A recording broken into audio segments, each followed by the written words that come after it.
డబ్బు, అనారోగ్యం, ఉద్యోగం, వ్యాపారం అప్పులతో బాధపడుతున్నారా? వెంటనే జేకేఆర్ గురువు గారికి కాల్ చేసి అపాయింట్మెంట్ తీసుకోండి. నమస్తే రమ్మగారు. నమస్తే జయ. వరలక్ష్మి వ్రతం యొక్క ప్రాముఖ్యత ఒక్కసారి డిస్కస్ చేద్దామండి. తప్పకుండా జయ. ప్రతి సంవత్సరం చేసుకునేదే, కానీ ప్రతి ఏడాది కొత్తగానే ఉంటుంది. అవునండి. అన్ని వ్రతాలకి కథలు చెప్పుకున్నట్టుగానే ఈ వ్రతానికి కూడా ఒక కథ చెప్పబడుతుంది. అది స్కాంద పురాణాంతర్గతమైన కథ అని చెప్పుకుంటూ ఉంటాం అన్నమాట. రమ్మగారు, మరి కథ ఒకసారి చెప్పుకుందామండి. శౌనకాది మునులకి సూత మహాముని చెప్పారు. ఒకసారట పార్వతీదేవి పరమేశ్వరుని అడిగిందట, మానవలోకంలో చాలామంది స్త్రీలు వీళ్ళ సౌభాగ్యాని కోసం ఏదైనా చేసుకునేందుకు ఒక వ్రతాన్ని చెప్పండి.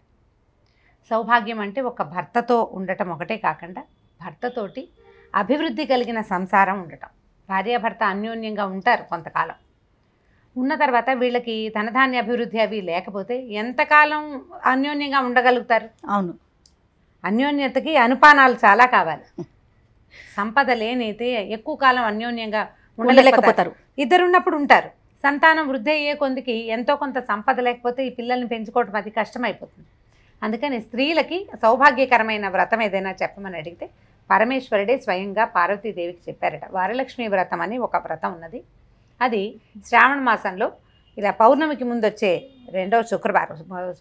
శుక్రవారం అంటే శ్రావణ మాసంలో రెండో శుక్రవారం, పౌర్ణమికి ముందొచ్చే శుక్రవారం చేసుకుంటే చాలా సౌభాగ్యవృద్ధికరం అవుతుంది అని చెప్పారు. చెప్తే అప్పుడు ఆవిడ అడిగిందట, ఎవరు చేశారు ఈ వ్రతాన్ని అంటే, చాలా కాలం క్రితం అట విష్ణుకుండినం అని ఒక నగరం ఉండేది. ఆ విష్ణుకుండిన నగరంలో చారుమతీదేవి అని ఒక ఆవిడ ఉండేది. ఆవిడ చాలా పతివ్రత, భర్తకి చాలా చేదోడు బాదోడుగా ఉండేది. ఇంట్లో అత్తమామలు ఉంటే వాళ్ళని చాలా బాగా చూసుకునేది. నిత్యము లక్ష్మీ అర్చన చేసేది ఆవిడ. నిత్య గౌరీ పూజ కాకుండా నిత్య లక్ష్మీ పూజ చేసే అలవాటు ఉన్న ఆవిడే. అయితే ఆవిడ ఏం చేసేదట, ఉదయం లేవగానే ఆకిలి ఉడిచి ముగ్గేసేది, గుమ్మాలు కడిగి పసుపు రాసి బొట్టు పెట్టేది, గోవుకి పూజ చేసేది, స్వయంగా పాలు తీయటం లాంటి గృహకృత్యాలు చేసుకునేది. ఆస్తిపాస్తులు ఉన్నప్పటికీ స్వయంగా పనిచేసే విధానం కలిగి ఉందన్నమాట. ఇల్లు ఎప్పుడూ శుభ్రంగా ఉంచేది. 3 పూట్ల యజ్ఞం చేసే ఆమె భర్తకి చేదోడు బాదోడుగా ఉండేది. ఆ ఇంట్లో ఉండే పెద్దవాళ్ళు ఎప్పుడూ బాధపడేవాళ్ళు కాదు. ఆమె వాళ్ళని బాధపడనివ్వకుండా ఉంచేది. వాళ్ళ ఇంటికి వచ్చిన చుట్టాలకి లేదనకుండా తను చేయగలిగినంత సహాయం చేసేది. ఇలాంటి ప్రవర్తన కలిగి ఉండటంతో ఒకనాటి రాత్రి ఆవిడకి కల్లో లక్ష్మీదేవి కనిపించిందట. కనపడి, శ్రావణ మాసపు రెండో శుక్రవారంలో నా కోసం పూజ చెయ్యి, నీ తాలూకు సంపద దినదినాభివృద్ధి చెందుతుంది, సౌభాగ్యం వృద్ధి చెందుతుందని సెలవిచ్చింది. అప్పటికి 3 నెలలు ఉంది శ్రావణం. ఆమెకు పొద్దున్నే మెలకు రాగానే, అది తెల్లవారుజామున వచ్చిన కళ, గబగబా లేచి భర్తకి అత్తమామలకి ఇంట్లో ఉండే వాళ్ళందరికీ చెప్పిందట, నాకు కళ వచ్చింది, అమ్మవారు పద్మం మీద కూర్చునుంది, తర్వాత ఒక చేతిలో నుంచి రత్నరాసులు పడుతున్నాయి, ఆవిడ శ్రావణ మాసపు రెండో శుక్రవారం నాడు వరలక్ష్మి వ్రతం చేయమని తన పేరు మీద నాకు ఆజ్ఞ ఇచ్చింది అని చెప్తే చెప్పేసరికి పూజ చేయటం కదా మంచి సంగతి, రోజు పూజ చేసే ఆవిడ. సరే, ఈ మాట ఆ నోట ఈ నోట చుట్టుపక్కల అందరిళ్ళకి తెలిసింది. సరే, వరలక్ష్మీదేవి స్వయంగా చారుమతికి చెప్పిందంటే ఇది చాలా విశేషమైందని ఎప్పుడెప్పుడు వస్తుందా శ్రావణ మాసం అని వెయిట్ చేశారు చుట్టుపక్కల స్త్రీలంతా కూడా. వాళ్ళు ఎప్పుడెప్పుడా అని చూసిన శ్రావణ మాసం రాగానే మొదటి శుక్రవారానికి ముందు చక్కగా పూజ అది చేసుకున్నారు. ఇల్లు వాకిళ్ళు అన్నీ బాగా శుభ్రం చేసుకున్నారు. వరలక్ష్మీదేవికి స్వాగతం చెప్పడానికి ఇల్లంతా శుభ్రం చేసి పరిస్థితులన్నీ బాగుపరుచుకుని ఉంచుకున్నారనమాట. రెండో శుక్రవారం రాగానే ఆ రోజు చుట్టుపక్కల స్త్రీలంతా కలిసి ఈవిడింటికి వచ్చారు, చారుమతీదేవి ఇంటికి. గోమయంతో అలికారు ఒక ప్రదేశాన్ని. పూజ చేసుకునే విధానం అన్నమాట. గోమయంతో అలికి తర్వాత పంచవర్ణాలతోటి చక్కటి ముగ్గులు పెట్టి, పద్మాలు ముగ్గు పెట్టి, శంఖచక్రాలతోటి అలంకారం చేసి, పువ్వులు అవి తోటి అలంకరించి, తర్వాత ఒక కలశాన్ని స్థాపించి పంచపల్లవాలతోటి మర్రి రావి జువ్వి మారేడు మామిడి వీటితోటి అలంకరిస్తారు కలశాన్ని. మనం మామిడి మండలు పెట్టుకుంటాం. ఆ రోజుల్లో ఇవన్నీ తెచ్చుకునేవాళ్ళు. పంచపల్లవాలతోటి అలంకరించడం అనేది ఒక విధానం అన్నమాట. అది అలంకరించి దాని మీద ఒక కొబ్బరికాయ స్థాపించి, తర్వాత ఒక రవికల బట్టతోటి ఈ కలశ ప్రతిమలాగా అలంకరించి వరలక్ష్మీదేవిని ఉద్దేశించి పూజ చేశారు. ఈ వరలక్ష్మీదేవి ప్రత్యేకంగా పూజ అప్పటిదాకా మనకు తెలియదు కదా. వీళ్ళు ఎట్లా చేశారు అంటే, శ్రీ సూక్త విధానంతో పూజా విధానం జరిగింది. శ్రీ సూక్తంలో ఒక్కొక్క శ్లోకానికి ఒక్కొక్క షోడశోపచారాలు, 16 ఉపచారాలకి 16 శ్లోకాలు ఉపచారాలతోటి సేవ చేసి అమ్మవారికి, తర్వాత లక్ష్మీ అష్టోత్తరము, లక్ష్మీ సహస్రనామాలతోటి వరలక్ష్మి పూజని అమ్మవారిని ఉద్దేశించి చేస్తున్నాము అని నామని చెప్పుకుంటూ పూజ పూర్తి చేశారు. పూజ అయిపోయింది. తర్వాత ఏం చేశారు, వాళ్ళ అమ్మవారు ఆజ్ఞ ఇచ్చినట్టుగానే ఇలాగే అప్పాలు బూరెలు అమ్మవారికి నైవేద్యం పెట్టారు. రకరకాల ఆహార పదార్థాలు పెట్టారు. అంటే నూనెతో చేసినవి, బియ్యంతో చేసినవి, బెల్లంతో, పంచదారతో, అట్లా వేరువేరు పదార్థాలతో అన్ని మధురాలు, గొప్పవి, ఆరోగ్యాన్ని ఇచ్చేటువంటి వస్తువులతోటి నైవేద్యం చేసి పెట్టడం అమ్మవారికి. సలిమిడి, తర్వాత వడపప్పు, పానకము, కొబ్బరికాయలు, అరటిపళ్ళు, ఖర్జూరాలు, అలాంటివన్నీ అన్నీ ఆరోగ్యదాయకమైనవే. అమ్మవారికి అభిషేకం చేసినప్పుడు కూడా పంచామృత అభిషేకం చేసి పంచామృతాలు, ఇన్ని రకాల పదార్థాలు, తర్వాత భక్ష్యము భోజ్యంచే లేఖ్యంచే చోష్యం పానీయమేవచ అంటారు. ఇన్ని రకాలు పెట్టాలి. మళ్ళీ చెప్దామా? సరే. భక్ష్యం భోజ్యంచే లేఖ్యంచే చోష్యం పానీయమేవచ అంటారు. అంటే 5 రకాలు: భక్ష్యము, భోజ్యము, చోష్యము, లేఖ్యము, పానీయము, ఇన్ని రకాలతోటి నైవేద్యాలు పెట్టారు.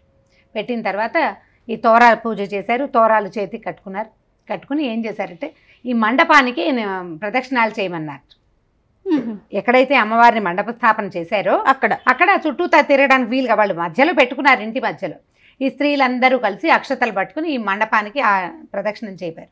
మొదటి ప్రదక్షిణ చేయగానే ఈ ప్రదక్షిణ చేస్తున్న స్త్రీలందరికీ చేతులకి, పాదాలకి ఆభరణాలు వచ్చేసినాయి, గల్లుమంటున్నాయి. అంతకుముందు సాధారణంగా ఉన్న వాళ్ళకి అంతా శరీరం అంతా బంగారు ఆభరణాలు. అక్కడి నుంచి రెండో ప్రదక్షిణ చేయగానే చారుమతీదేవి ఇల్లంతా వస్తువులతోటి నిండిపోయిందట. పర్వాలే వాళ్ళు కొంత సంపన్నులు, మరి కాస్త ఈ ఏ స్త్రీలైతే ఈ మండపాన్ని చుట్టూ తిరుగుతున్నారో వాళ్ళందరి ఇళ్లలో కూడా ధాన్య వృద్ధి, ధన వృద్ధి, వస్తు సమృద్ధి కలిగింది. మూడో ప్రదక్షిణం చేయగానే వాళ్ళ ఇళ్ల నుంచి వీళ్ళ కోసం ఎన్నెన్ని వాహనాలు వచ్చినట్టు. అంతకుముందు కాలినడకను వచ్చారు వాళ్ళు. ధనధాన్య సమృద్ధి జరిగి ఇళ్లలో వాహనాలు వచ్చినాయి వీళ్ళని తీసుకెళ్ళటానికి. అంత విశేషమైనటువంటి ఇది జరిగిందనమాట, అభివృద్ధి. ఈ 3 ప్రదక్షిణాలు చేసిన తర్వాత అమ్మవారిని మళ్ళీ నమస్కారం చేసుకుని సాష్టాంగాలు చేస్తారు కదా. పూర్తి సాష్టాంగం స్త్రీలు చేయకూడదు, అర్ధ సాష్టాంగం చేసి సరే తీర్థము ప్రసాదము తీసుకుని ఆమె ఇచ్చినటువంటి వాయన స్వీకారం చేసి, ఈవిడ అదృష్టం ఈవిడికి కల్లోకి రావటం వల్ల తను చేయటంతో పాటు మనమందరం కూడా అవకాశం దొరికింది. అందరితోటి కూడా చేయించింది, మనందరం కూడా అభివృద్ధి అయ్యామని సంతోషిస్తూ స్త్రీలంతా ఎవరి బళ్ళు వాళ్ళెక్కి వాళ్ళ ఇళ్ళకి వాళ్ళు వెళ్ళిపోయారు. ఆ సంవత్సరం నుంచి ఆ కుండిన నగరంలో మొదలు పెట్టబడినటువంటి ఈ పూజా విధానం అట్లా వృద్ధి చెందింది.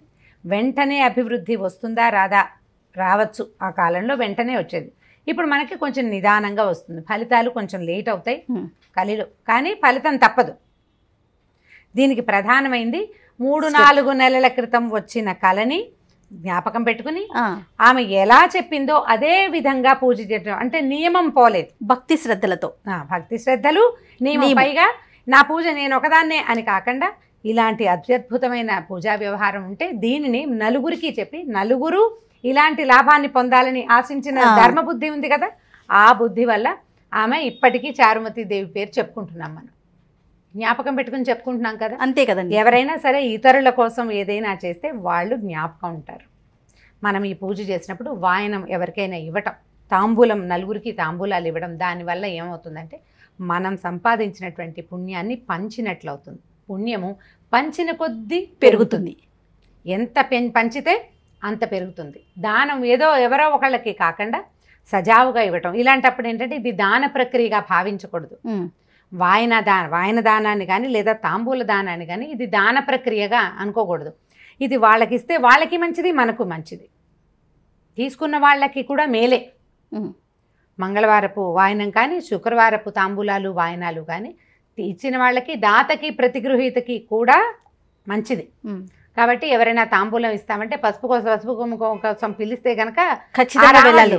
ఆ రావణులైనా నడిచైనా వెళ్ళి తెచ్చుకోవాలంట.